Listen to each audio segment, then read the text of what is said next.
Hello friends, വണ്ടി Toyota ഫോർച്യൂണറാണ്. വണ്ടി ഏകദേശം 64,391 കിലോമീറ്റർ ഓടിയിട്ടുള്ളൂ. 2013 മോഡൽ വണ്ടിയാണിത്. ഇതിൽ കംപ്ലയിൻ്റ് എന്ന് വെച്ച് കഴിഞ്ഞാൽ സംടൈം ഇടയ്ക്കിടയ്ക്ക് എയർ ബാഗിൻ്റെ വാർണിംഗ് ലൈറ്റ് കത്താണ്. എയർ ബാഗിൻ്റെ വാർണിംഗ് ലൈറ്റും അതുപോലെ ട്രാക്ഷൻ കൺട്രോളിൻ്റെ ലൈറ്റ് ഫുൾ ടൈം ഓണായിട്ട് കിടക്കുകയാണ്. അപ്പോൾ നമ്മൾ സ്കാൻ ചെയ്തപ്പോൾ ഇതിനകത്ത് വേറെ പ്രത്യേകിച്ച് കംപ്ലയിൻ്റ് ആയിട്ടൊന്നും കാണിക്കില്ല. സ്പൈർ കേബിൾ കംപ്ലയിൻ്റ് ആണെന്നുള്ള ഒരു കോഡ് ഇതിനകത്ത് വന്ന് കിടക്കുന്നുണ്ട്. അപ്പോൾ നമ്മളെന്തായാലും ഇതിൻ്റെ സ്പൈർ കേബിൾ ഒന്ന് അയച്ച് മാറ്റാം. ഇടയ്ക്കിടയ്ക്ക് ആ എയർ ബാഗിൻ്റെ വാർണിംഗ് ലൈറ്റ് വരുന്നുള്ളൂ. ഒരു ട്രാക്ഷൻ കൺട്രോളിലുള്ള ലൈറ്റ് മാത്രം ഫുൾ ടൈം ഓണായി കിടക്കുന്നുണ്ട്. ഇതിപ്പോൾ അഴിക്കാനായിട്ട് വേറെ ഒന്നുമില്ല. ഈ സ്റ്റിയറിങ്ങിൻ്റെ ഈ സെൻട്രൽ കപ്പ് അഴിക്കണം. സെൻട്രൽ കപ്പ് അഴിക്കാനായിട്ട് ഇവിടെ ഒരു കവർ വരുന്നുണ്ട്. ഈ കവർ ഒന്ന് കണക്ടർ വെച്ചൊന്ന് തിക്കി കഴിഞ്ഞാൽ ഇത് പുറത്ത് വരും. അതുപോലെ തന്നെ അപ്പുറത്തെ സൈഡുണ്ട്. എന്നിട്ടൊരു ഫ്ലവറാണ് T40 ആണെന്നാണ്. T40 ഒരു ഫ്ലവർ വരുന്നുണ്ട്. ആ ഫ്ലവറിൻ്റെ ആ ബോൾട്ട് അഴിച്ചതിന് ശേഷം അഴിച്ച് ലൂസ് ചെയ്താൽ മതി. ആ ബോൾട്ട് പുറത്ത് വരില്ല. ഫുള്ളായി ലൂസ് ചെയ്തിട്ട് രണ്ട് സൈഡിലും ലൂസ് ചെയ്തിട്ട് ഇതൊന്ന് പുള്ള് ചെയ്ത് കഴിഞ്ഞ് കഴിഞ്ഞാൽ ഈ കവർ പുറത്തേക്ക് വരും. ഇത് കഴിഞ്ഞ് കഴിഞ്ഞാൽ ഉള്ളിലൊരു 19-ൻ്റെ ഒരു മറ്റേ സ്റ്റിയറിംഗ് വീലിൻ്റെ ഒരു നെറ്റ് ഉണ്ടാവും. ആ നെറ്റ് അഴിച്ചതിന് ശേഷം 2-3 കപ്ലറുണ്ട്. ആ കപ്ലറും വെടിയിച്ചിട്ട് നമുക്ക് സ്റ്റിയറിംഗ് വീല് പുറത്തെടുക്കാം. എന്നിട്ട് സ്റ്റിയറിംഗ് വീൽ പുറത്തെടുത്താൽ മാത്രമേ നമുക്കത് മാറാൻ പറ്റുള്ളൂ. നമ്മൾ എടുത്തിരിക്കുന്നത് ഔട്ടർ മാർക്കറ്റാണ്, ജെന്യൂൺ അല്ല. അത് കസ്റ്റമർ തന്നെ കൊണ്ടുവന്ന ഐറ്റം ആണിത്. എന്ന് വെച്ചാൽ യുണോയുടെ ഒരു ഇതാണ് വരുന്നത്. ഇതെന്ന് വെച്ച് കഴിഞ്ഞാൽ ഇതിന് തന്നെ ഏകദേശം ഒരു 1342 രൂപ MRP ഉള്ളൂ. ഒരു ജെന്യൂണൊക്കെ എന്ന് പറയുമ്പോൾ ഏകദേശം ഒരു 13 രൂപ ആ റേഞ്ച് വരുന്നുണ്ട്. അപ്പോൾ എന്തായാലും നമുക്കിതൊന്ന് അഴിച്ച് മാറ്റാം. ഇത് T40 അല്ല, T30 ആണ് വരുന്നത് ഇതിനകത്ത് ബോക്സ്. അപ്പോൾ T30 ഈ രണ്ട് ഇപ്പുറത്തും ഈ സൈഡിലും ഉണ്ട്, രണ്ടെണ്ണം. ഇതുണ്ടോ, ഈ രണ്ട് ബോൾട്ട് ഉണ്ട്. ബോൾട്ട് രണ്ട് ലൂസ് ചെയ്തതിന് ശേഷം അത് അഴിച്ച് പുറത്ത് വരില്ല. അതൊന്ന് ലൂസ് ചെയ്തതിന് ശേഷം ഇങ്ങോട്ട് തള്ളി വെച്ചിട്ട് ഈ കപ്പൊന്ന് പുള്ള് ചെയ്താൽ മതി, പുറത്ത് വരും. അപ്പോൾ എന്തായാലും നമുക്ക് ഈ സ്റ്റിയറിംഗ് വീൽ കപ്പൊന്ന് അഴിച്ചെടുക്കാം. ഈ കപ്ലറുകൾ വിടിയിക്കുമ്പോൾ പ്രത്യേകം ശ്രദ്ധിക്കേണ്ടത് നെഗറ്റീവ് വെയർ ആദ്യം തന്നെ വിടിയിച്ചിടണം. നെഗറ്റീവ് വെയർ വിടിയിച്ചില്ലെങ്കിൽ ബുദ്ധിമുട്ടാണ്. അപ്പോൾ നെഗറ്റീവ് വെയർ ബുദ്ധിമുട്ടൊന്നുമില്ല, നമുക്ക് അഴിച്ചെടുക്കാം. പക്ഷേങ്കിൽ നെഗറ്റീവ് വെയർ വിടിയിച്ചിടുമ്പോൾ നമ്മുടെ സേഫ്റ്റിയാണത്. നെഗറ്റീവ് വെയർ വിടിയിച്ചിട്ട് വേണം ബാക്കിയുള്ള ഇതിൻ്റെ കപ്ലറും കാര്യങ്ങളൊക്കെ അഴിച്ചു മാറ്റാനായിട്ട്. ഇപ്പം ഞാൻ ആ 2 ബോൾട്ട് ലൂസ് ചെയ്തിട്ടുണ്ട്. ലൂസ് ചെയ്ത് പുള്ള് ചെയ്ത് ബാക്കിലേക്ക് ആക്കി വെച്ചിട്ടുണ്ട്. ഈ സൈഡിലേക്ക് ആക്കിയിട്ടുണ്ട്. ഇനി നമുക്ക് ഈസി ആയിട്ട് ഇതൊന്ന് വലിച്ചെടുത്താൽ പുറത്ത് വരും. വേണ്ട. അതിനുശേഷം ഇതിൽ 2 കപ്ലർ വരും. ഒന്ന് സ്റ്റിയറിംഗ് വീലിലേക്ക് വരുന്നതും പിന്നെ എയർ ബാഗിലുള്ള കപ്ലർ നമ്മൾ ഇവിടെ നിന്നാണ് വിടിയിക്കുക. അത് വിടിയിക്കാനായിട്ട് ഈ ഒരു കണക്ടർ വെച്ചിട്ട് ഈ മഞ്ഞ ക്ലിപ്പുണ്ട്, അത് ആദ്യം ഒന്ന് പുള്ള് ചെയ്യണം.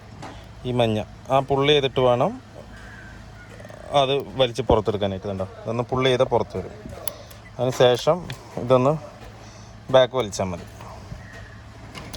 അപ്പോൾ ഇത് എയർ ബാഗിൻ്റെ യൂണിറ്റ് പുറത്ത് വന്നു. അത് അതിലേക്ക് ഹോണിൻ്റെ ഒരു എർത്ത് കണക്ഷനും കൂടെ വരുന്നുണ്ട്. അതൊന്ന് പുള്ള് ചെയ്ത് ബാക്ക് എടുത്തു കഴിഞ്ഞ് കഴിഞ്ഞാൽ എയർ ബാഗിൻ്റെ യൂണിറ്റ് നമുക്ക് പുറത്തെടുത്ത് വയ്ക്കാൻ പറ്റും. ഇനി അടുത്തതെന്ന് വെച്ച് കഴിഞ്ഞാൽ ഈ സ്റ്റിയറിംഗ് വീലിലേക്ക് വരുന്ന 2 കപ്ലറാണ്. ഈ കൺട്രോളറിൻ്റെ 2 കപ്ലർ വരുന്നുണ്ട്. ഇതുണ്ടോ, അത് നമുക്ക് ഈസി ആയിട്ട് തന്നെ വലിച്ച് പുറത്തെടുക്കാൻ പറ്റും.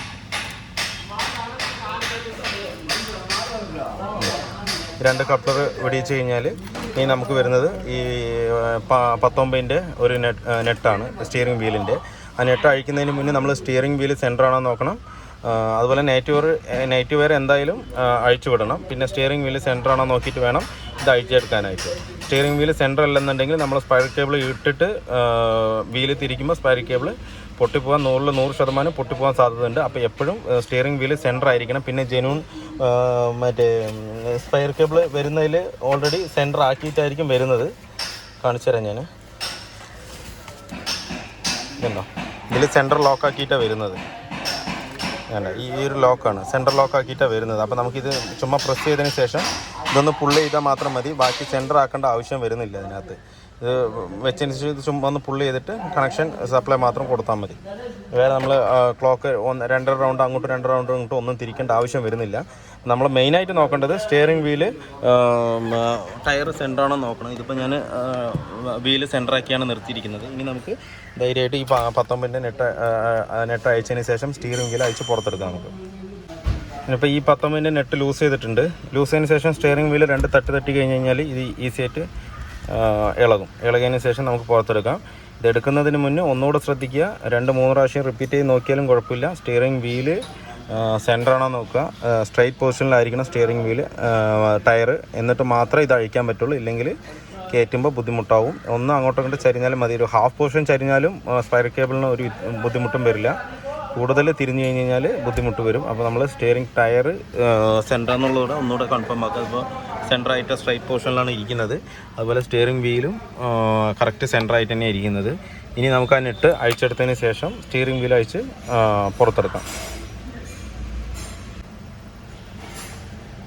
ഇപ്പോൾ സ്റ്റിയറിംഗ് വീൽ അഴിച്ച് പുറത്തെടുത്തിട്ടുണ്ട്. ഇനി നമുക്ക് അഴിക്കേണ്ടത് ഈ 2 കപ്പാണ് അഴിക്കേണ്ടത്. ഒന്ന് ഈ സ്ക്രൂ, 2 സ്ക്രൂ അഴിക്കണം. പിന്നെ അടിയിലൊരെണ്ണം ഉണ്ട്, അടിയിലൊരു സ്ക്രൂവും വരുന്നുണ്ട്. ആ ഒരു 3 സ്ക്രൂ അഴിച്ചതിന് ശേഷം ഈ കവറും അഴിച്ചു കഴിഞ്ഞാൽ പിന്നെ സ്പൈറൽ കേബിളും വെറും ക്ലിപ്പാണ്. ഇതിൽ തന്നെ ഒരു 3 ക്ലിപ്പുണ്ട്. ഈ സൈഡും അതുപോലെ തന്നെ ഈ അടിയിൽ 2 ക്ലിപ്പ്. അതൊന്ന് പുള്ള് ചെയ്തുകൊണ്ട് ഇത് പുറത്തെടുത്ത് കഴിഞ്ഞാൽ ഈസി ആയിട്ട് പുറത്ത് വരും. ഇതിപ്പോൾ സെൻറ്റർ പോർഷനാണ്, നമ്മൾ തിരിച്ചിട്ടില്ല. ഇത് അഥവാ നമ്മൾ ന്യൂ അല്ല മാറുന്ന വേറെ എന്തെങ്കിലും വർക്കിനാണ് നമ്മൾ ഈ സ്റ്റിയറിംഗ് വീൽ അഴിക്കണമെന്ന് വെച്ച് കഴിഞ്ഞാൽ നമ്മൾ ഒന്നിൽ ഇങ്ങനെ തന്നെ അഴിച്ചതിന് ശേഷം ഒരു മാസ്കിംഗ് ടേപ്പ് അഴിച്ച് ചുറ്റുക. അല്ലാത്ത പക്ഷം മാസ്കിംഗ് ടേപ്പ് ഒന്നും ചുറ്റിയില്ല, നമ്മൾ അറിയാതെ അഴിച്ചെടുത്തു എന്ന് വെച്ച് കഴിഞ്ഞാൽ നമ്മൾ ഒരു പൊസിഷനിലേക്ക് ഫുള്ളായിട്ട് കറക്കുക. ഇത് ഏതെങ്കിലും ഒരു പൊസിഷനിലേക്ക് ഫുള്ളായിട്ട് കറക്കുക. വേണ്ട, ഇപ്പോൾ ഇവിടെ വന്നിട്ട് ലോക്കാകുന്നുണ്ട്, ഇത് ടച്ചായി നിൽക്കുന്നുണ്ട്. ഇനി അത് കുറച്ച് ഇങ്ങോട്ട് ആക്കിയതിന് ശേഷം താഴത്തേക്ക് കൊണ്ടുവരാം. എന്നിട്ട് ഇതിന് 2.5 റൗണ്ട് തിരിക്കണം. എന്ന് വെച്ച് കഴിഞ്ഞാൽ ഇത് 1, 2, 2.5. അപ്പോൾ ഇതാണ് ഇപ്പോൾ സ്പൈറൽ കേബിളിൻ്റെ സെൻറ്റർ. ഇനി നമുക്ക് ഇങ്ങോട്ട് തിരിച്ചാലും 2.5 വരും. നോക്കിയോളൂ, 1, 2, 2.5. വേണ്ട, ലോക്കായി. അതാ പറയുന്നത്. അങ്ങോട്ടും ഇങ്ങോട്ടും 2.5 ആണ്. ഇതിൽ തന്നെ മെൻഷൻ ചെയ്തിട്ടുണ്ടാവും 5 ടേൺ എന്ന്. കാണുന്നില്ലേ, 5 ടേൺ എന്ന് കാണുന്നുണ്ട്. പിന്നെ അതുപോലെ തന്നെ നമ്മൾ വീല് ക്രോസ് ചെയ്തിട്ട് അഴിക്കാൻ പാടില്ല എന്നുള്ളൊരു സിഗ്നലും ഇതിനകത്ത് കൊടുത്തിട്ടുണ്ടാവും സ്പൈറൽ കേബിളിൽ തന്നെ. വേണ്ട, സ്റ്റിയറിംഗ് വീല് 4 സെൻറ്റർ അയക്കണം. സെൻറ്ററായിട്ട് മാത്രമേ ഇത് അഴിക്കാൻ പറ്റുള്ളൂ. അതുപോലെ ഇതെന്ന് പറഞ്ഞു കഴിഞ്ഞാൽ വാണിംഗ് ആണ്. നമ്മൾ മാനുവൽ നോക്കിയിട്ട് മാത്രം ചെയ്താൽ മതി എന്നുള്ളൊരു വാണിംഗ് ആണ് ഇതിനകത്ത് കാണിക്കുന്നത്. ഇത് 5 ടേൺ ആണ്. 5 ടേൺ എന്നുള്ളതാണ് ഇവിടെ മെൻഷൻ ചെയ്തിരിക്കുന്നത്. അതുപോലെ സ്റ്റിയറിംഗ് വീല് സെൻറ്റർ ആക്കിയിട്ട് വേണം ഇത് അഴിക്കാൻ. അപ്പോൾ ഇത് മൊത്തം 5 റൗണ്ടാണ് വരുന്നത്. അപ്പോൾ ഒരു സൈഡിലേക്ക് ഫുള്ള് തിരിച്ച് മുട്ടിച്ചതിന് ശേഷം 1, 2, 2.5. ഇതാണ് സെൻറ്റർ പോർഷൻ. ഇത് നമ്മൾ മാറാതെ വേറെ എന്തെങ്കിലും വർക്കിനാണ് ഇത് അഴിച്ചെന്നുണ്ടെങ്കിൽ ചെയ്യാനുള്ള കാര്യമാണ്. നമ്മൾ പുതിയത് ഇടുകയാണെന്നുണ്ടെങ്കിൽ ഒന്നും കുഴപ്പമില്ല, വെച്ച് അമർത്തുക, ഈ ലോക്ക് എടുക്കുക, സെറ്റ് ചെയ്യുക, അത്രേ ഉള്ളൂ. ഇപ്പോൾ നമ്മൾ മുകളിലത്തെയും താഴത്തെയും കവർ അഴിച്ചിട്ടുണ്ട്. ഇനി നമുക്ക് വരുന്നത് ഈ സ്പൈറൽ കേബിൾ വരുന്ന 2 കപ്ലറാണ്. ഒന്ന് ഈ യെല്ലോ കളർ വരുന്ന കപ്ലർ. എപ്പോഴും ABS മറ്റേ എയർ ബാഗ് യൂണിറ്റിൻ്റെ എല്ലാ കപ്ലറുകളും ഈ യെല്ലോ കളറായിരിക്കും വരിക. അപ്പോൾ നമ്മൾ മനസ്സിലാക്കേണ്ടത്, എവിടെ നോക്കിയാലും ഇതിപ്പോൾ ഇതിൻ്റെ യൂണിറ്റ് ഇതിവിടെ വരിക, അതിൻ്റെ യൂണിറ്റിലും യെല്ലോ കളർ കപ്ലറായിരിക്കും. യെല്ലോ കളർ കപ്ലർ വരുന്ന എല്ലാ കപ്ലറുകളും എയർ ബാഗിൻ്റെ യൂണിറ്റിൽ വരുന്ന കപ്ലറായിരിക്കും. അപ്പോൾ അത് എപ്പോഴും ഡിസ്മാൻഡിൽ ചെയ്യുമ്പോൾ നെഗറ്റീവ് വയർ വിടിയിച്ചതിന് ശേഷം മാത്രമേ നമ്മൾ ചെയ്യാൻ പറ്റുള്ളൂ. പ്രത്യേകം ശ്രദ്ധിക്കണം, ഈ യെല്ലോ കളർ വരുന്ന എല്ലാ കപ്ലറും എയർ ബാഗ് യൂണിറ്റിന് കപ്ലർ. അത് എവിടെ ആണെങ്കിലും ശരി, എയർ ബാഗ് എല്ലാം എവിടെ ഉണ്ടോ, നമ്മൾ ഇവിടെ ഒരു എയർ ബാഗ് ഉണ്ട്, ഇത് അഴിച്ചിട്ട് നോക്കിയാലും അതിൻ്റെ കപ്ലറിൽ യെല്ലോ കളർ തന്നെ ആയിരിക്കും. അതുപോലെ നമ്മൾ ഇതിൻ്റെ ഇതുണ്ടോ, ഈ കപ്ലറും യെല്ലോ തന്നെയാണ്. അപ്പോൾ എയർ ബാഗിൻ്റെ എല്ലാ കപ്ലറും യെല്ലോ കളറിൽ തന്നെ വരുള്ളൂ. അത് പ്രത്യേകം കെയർ ചെയ്തിട്ട് വേണം അഴിക്കാനായിട്ട്. അപ്പോൾ ഈ ബ്ലാക്ക് കപ്ലർ നോർമലാണ്, നമ്മൾ സാധാ ക്ലിപ്പിംഗ് ആണ്. നമുക്ക് ഇതൊന്ന് പ്രസ് ചെയ്തിട്ട് വലിച്ചാൽ പുറത്ത് വരും. പക്ഷേങ്കിൽ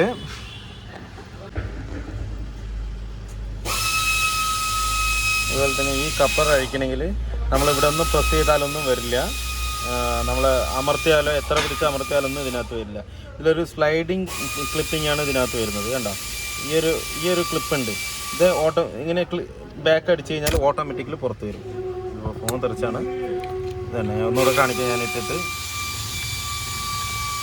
ഇതിപ്പോൾ ഞാൻ പ്രസ് ചെയ്തു.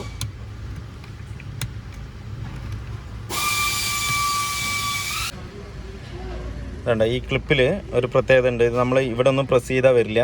അതുപോലെ കണക്ടർ വെച്ചിട്ട് ഉള്ളിൽ വെച്ച് പ്രസ് ചെയ്താലും പുറത്തേക്ക് ചാടില്ല, പുറത്തേക്ക് വരില്ല ക്ലിപ്പ്. ഇതൊരു സ്ലൈഡിങ് ക്ലിപ്പിംഗ് ആണ് ഇതിനകത്ത് വരുന്നത്. ഇതുണ്ടോ, വേണ്ട, ഇതിങ്ങനെ ചുമ്മാ ഒന്ന് ഈ ക്ലിപ്പിനെ പിടിച്ച് വലിച്ചാൽ തന്നെ കപ്ലർ അതിൽ പുറത്ത് ചാടി വരും. ഈ ലോക്ക് മാറുന്നുണ്ട്. അല്ലാത്ത പക്ഷം നമ്മളിവിടെ എവിടെയും പിടിച്ചമർത്തിയാലോ ഡാമേജ് ആവുകയുള്ളൂ ഈ കപ്ലർ, പക്ഷേ പുറത്ത് വരില്ല. അപ്പോൾ പ്രത്യേകം ശ്രദ്ധിക്കുക. ഇത് സ്ലൈഡ് ചെയ്തിട്ട് വേണം എടുക്കാനായിട്ട്. ആ 2 കപ്ലർ പിടിച്ചതിന് ശേഷം ഈ 3 ലോക്കാണ് ഇതിനകത്തുള്ളത്. ആ 3 ലോക്ക് പിടിക്കുന്നതിന് മുന്നേ ഇതിലൊരു സ്റ്റിയറിംഗ് ആംഗിൾ വരുന്നുണ്ട്. ഈ സ്റ്റിയറിംഗ് ഏത് പൊസിഷനിലാണോ ഉള്ളതെന്ന് സെൻസ് ചെയ്യാനൊരു സ്റ്റിയറിംഗ് ആംഗിൾ പൊസിഷൻ സെൻസർ ഇതിനകത്താണ് വരുന്നത്. അതിൻ്റെ ഒരു കപ്ലറും കൂടെ വരുന്നുണ്ട്. അതാണ് ഈ ബൈക്ക് കപ്ലർ. അത് നോർമൽ കപ്ലർ തന്നെയാണ്. ക്ലിപ്പ് ചെയ്തൊന്ന് വലിച്ചെടുത്താൽ മതി. അപ്പോൾ നമ്മൾ പുതിയ സ്പൈർ കേബിൾ വരുന്നതിൽ ഈ സ്റ്റിയറിംഗ് ആംഗിൾ സെൻസർ ഉണ്ടാവില്ല. അപ്പോൾ നമ്മൾ എന്ത് ചെയ്യണം, ഈ സെൻസർ അഴിച്ചിട്ട് ഇതിൻ്റെ ഈ പോർഷനിലേക്ക് കയറ്റി വെക്കണം. അതൊന്നുമില്ല, അത് ഒറ്റ പോർഷനിലേ കയറുള്ളൂ. 2 ലോക്ക് വരുന്നുണ്ട്. ഇതുണ്ടോ, ഇത് സെൻറ്റർ ആയിരിക്കണം കേട്ടോ. ഇത് നമ്മൾ പൊട്ടിച്ചിട്ടില്ല, ഇത് സെൻറ്റർ തന്നെയാണ്. അപ്പോൾ ഈ സെൻറ്റർ പോർഷനിൽ വെച്ചതിന് ശേഷം ഇത് ഒന്ന് വണ്ണം കൂടുതലാണ്, പിന്നൊന്ന് വണ്ണം കുറവാണ്. അതേ പോർഷനായിരിക്കും ഇവിടെയും വരുന്നത്. ഇതുണ്ടോ, ഒരു വണ്ണം കൂടുതലും ഒരു വണ്ണം കുറവും, അങ്ങനെ അത് ഒറ്റ പൊസിഷനിലേ കയറുള്ളൂ. ഇത് 4-5 ക്ലിപ്പാണ്. എവിടെ ഇങ്ങനെ ക്ലിപ്പ്, ഒരു ചെറിയ ക്ലിപ്പുകളുണ്ട്. ആ ക്ലിപ്പ് അയച്ചതിന് ശേഷം ഇതെടുത്തും കൊണ്ട് അതിൽ ചുമ്മാ ഒന്ന് പ്രസ് ചെയ്ത് കൊടുത്താൽ മതി. എന്നിട്ട് നമുക്കിതിനകത്ത് കയറ്റാം. ഇതുണ്ടോ, ഇതിൽ 1, 2, ഇതെവിടെ 2, ഇത് പിന്നെ ഇതെവിടെ 3, 4, 5, 6 പിന്നെ വരുന്നുണ്ട് ഇത് ലോഡ് ചെയ്ത് നിർത്താനായിട്ട്. ആ രണ്ടും ഒന്ന് തിക്കിയാൽ മതി.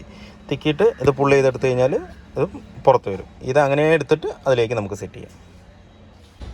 അതുപോലെ തന്നെ ഈ സ്റ്റിയറിംഗ് ആംഗിൾ സെൻസർ ഇതിന്ന് എടുക്കുന്നതിന് മുന്നേ ഈ നമ്മുടെ സ്പൈർ കേബിൾ സെൻറ്ററാണെന്നുള്ളത് നോക്കണം. നമ്മൾ അഴിച്ച സ്പൈർ കേബിൾ കറക്റ്റ് സെൻറ്ററാണെന്നുള്ളത് നോക്കണം. സെൻറ്റർ എന്ന് പറഞ്ഞാൽ ഞാൻ നേരത്തെ പറഞ്ഞതുപോലെ 5 റൗണ്ട് ഫുള്ളായി തിരിക്കുക, എന്നിട്ട് 2 റൗണ്ടിൽ കാശി വെച്ചിട്ട് വേണം അഴിക്കാനായിട്ട്. ഇല്ലാന്നുണ്ടെങ്കിൽ സ്റ്റിയറിംഗ് ആംഗിളിന് വ്യത്യാസം വരും.